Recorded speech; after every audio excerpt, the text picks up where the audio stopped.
Hello, hello, hello. Hello, everyone.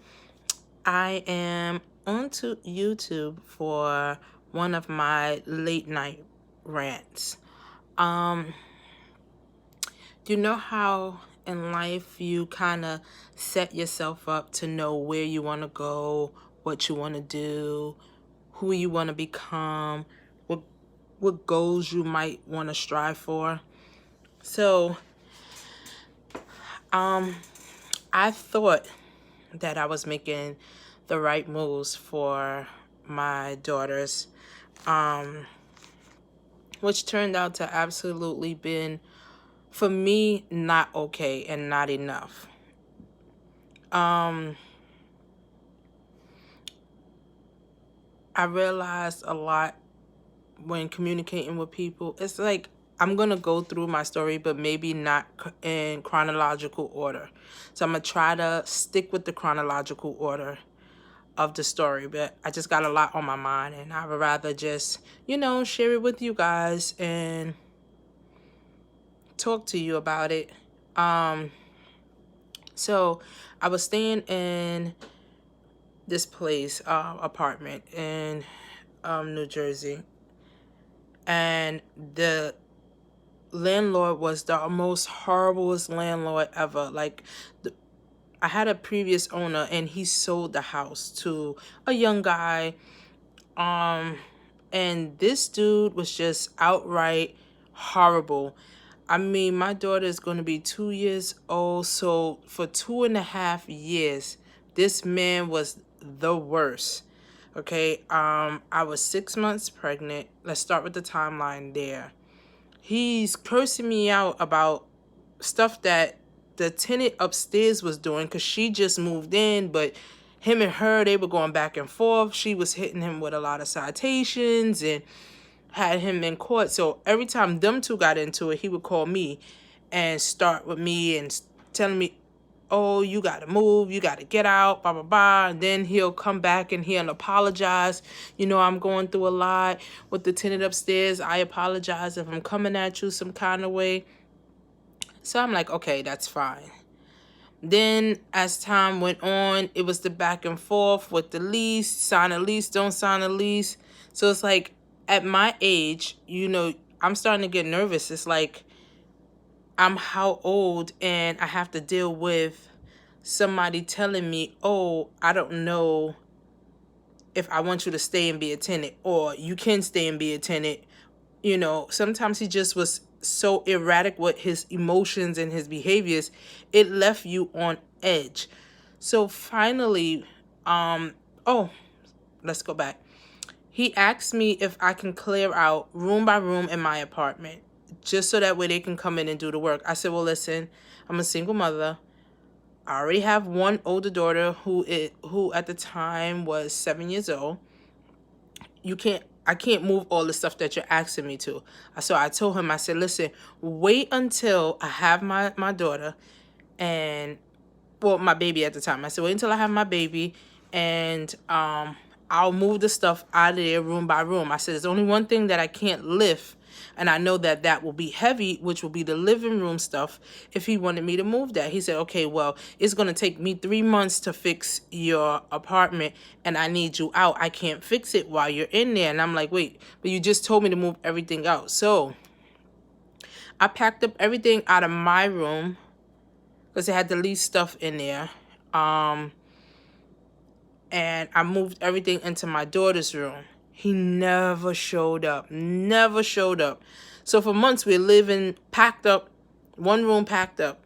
So then he comes back again. Oh, you got to get out. You got to get out. So I started packing up another room. I'm like, you know what? I'm tired of this. I can't deal with someone keep telling me you can stay, you can move, you can stay, you can move. Then it got to the point where as though the bathroom ceiling was leaking. It was a hole in the ceiling. He wouldn't fix that for oh no. The heat was off in the basement. He wouldn't fix it. I told him about the thermostat. I kept telling him to do certain things, and I'm gonna get it done. I'm gonna get it done. I'm gonna get it done. I'm gonna get it done. I'm gonna get it done. He never got it done. Then the hole in the ceiling was leaking. I told him about that too. He never got it done, never got it fixed, nothing at all. He wouldn't do anything in this apartment. Nothing. So finally, he was like, you got to get out. You have to move. Oh, he came to me. He was like, oh, well, I ended up doing a lawsuit because my daughter and myself ended up getting hurt in there. Because of the ceiling falling, the debris fell in the tub when my daughter was taking a shower. And she slipped and she fell and hurt herself. And then, you know, you being a mom, you running in there to you go see what happened to your kid. I ended up hurting myself too. So that's how that happened. It's more to like the more detailed to how it all transpired, but I'm just giving you guys the roundabout. Like the ceiling fell, little particles fell in the tub. She stepped on it. She hurt herself. She ended up slipping and falling. I ran in there to go get her. So he comes to me. He says, well, you know your lease is almost up. And I said, yeah. He said, well, you know you're a good tenant and I wouldn't mind keeping you on, but the fact is that you're suing me, so you know we can't keep somebody like you on. And I said, okay. He said, but you know you're suing me, right? And I said, yeah. He said, well, then you know what it is when it comes to the lease. I said, okay. Then my then fiance at the time kind of was helping me get everything situated, and we ended up finding a place, and he made a deposit, and he ended up, you know, being ill, and he ended up being ill and he passed away. So then that leaves me by myself, no money, no help, and I still had to move, and I had to still deal with his death, and I had the two kids that I still had to be mentally strong for. I still haven't had that opportunity to, you know, be one with myself and deal with his death. But long story short, we did end up in a new place, which I think it was a quick decision just to get out of the place that we was in. Hindsight, we shouldn't have did it. There's a lot of things that's wrong here now that I have to speak with the landlord in order to get fixed. Like, guess what? There is a leak under the sink. There is a leak in the ceiling. There is a basement in my kitchen. And when we moved here, he still had stuff like from the workers here inside of the apartment. So it really wasn't cleared. He said, oh, you can get the key. And mind you, when he texted me about the keys, I didn't even receive the text because my phone itself is broke. So I had to call my cell phone carrier and ask them if they can forward my calls to my daughter's cell phone. So I didn't even receive the text with the code to get in the apartment. And then when he texted me from the phone that I was at, and I kept asking him, okay, like a week ahead of time, can I please get the keys for the apartment? He said, no, your lease starts on the 1st. So that's when you can move in. So,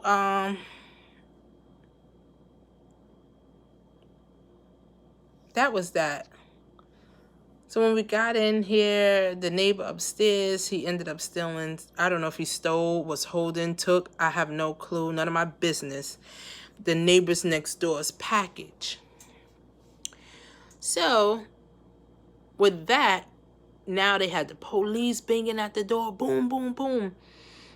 I hear the banging, but I'm all the way in the back with the door closed. So I'm like, I don't know if that's here. So I said, let me get up to be on the safe side. So I go to the front. I look through I see the light, like a police light flashing through the window. Bing, bing, bing, bing. I said, oh my God, let me get up. Let me go completely to the door. and, you know, see what's going on. So I opened the door and I asked the officer, I said, what's going on? You know, why are you banging on my door? He said, no, I wasn't banging on your door. I said, well, it sounded like you was banging on my door. He was like, no, these people next door here, and somebody stole his package and he want his package back. I'm like, oh my God. So then I closed the door and then opened it. I'm like, listen, should I remove my kids from the premises, because you're saying that, you know, y'all trying to retrieve the package, and I don't want bullets flying through. I'm thinking like way far ahead. I don't want bullets flying through my apartment, and the police is here. So that was that. They ended up leaving. They stood out there for about 20 minutes banging on the door, threatening to bust the door down. But I don't know what the outcome of that was. Then, I think it was yesterday or the day before yesterday, the guy from next door came back over to the house that I'm staying in, that I'm renting, and was like, oh, I'm looking for my credit card. They told me it's sent in the mail. I'm not sure if it came here. Do you know who mailbox these are? I said, no, I don't know who mailbox they are. Mind you, that too, I do not have a mailbox. So now it leaves me to say, okay, when I get mail, I don't want my mail delivered, like, not anything important anyway, delivered here. Yeah, I don't want it delivered here.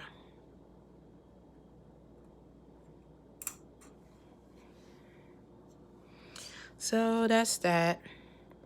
Then it's like, it makes me feel so like bad anyway. My kids is like here, and I brought them here thinking that it'll be better, but it's not better. I'm not gonna say it's worse, but it's not better either. I think I'm gonna end this one here, and maybe pick up and start another video. I think that one would be best. So, I want to say good night, good night.